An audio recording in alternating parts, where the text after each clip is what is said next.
Hey Swimming World family, Coach Deniz here, and in this tip of the week we're breaking up the squat into 3 different video segments.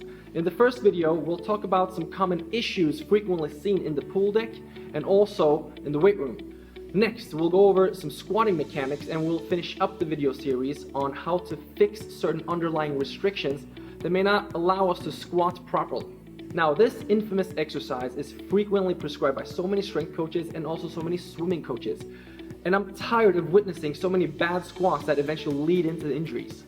In the collegiate and the pro and the semi-pro level, squats are more often overseen by qualified strength coaches to ensure safety and technical correctness.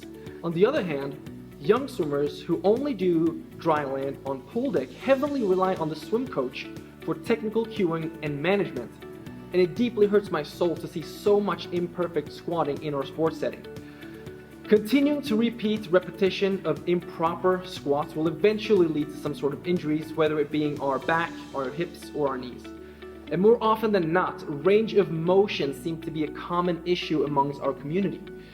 One of the most challenging segments of the squat is to teach a novice athlete how to maintain a neutral spine throughout the movement.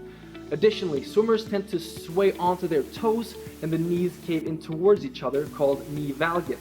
Now, let's clear some things out. First, the knees going over the toes are not necessarily a bad thing, and it will heavily rely on the athlete's anatomy. In general, a taller athlete may actually have their knees tracking over the toes because of their long limbs compared to shorter athletes. Now, our tip of the week is simply stop prescribing squats to swimmers who cannot do them. Rather, try to fix underlying restrictions to make a bodyweight squat look really good, and your starts and your turns should immediately get much better. We'll see you next week to really go over how to squat.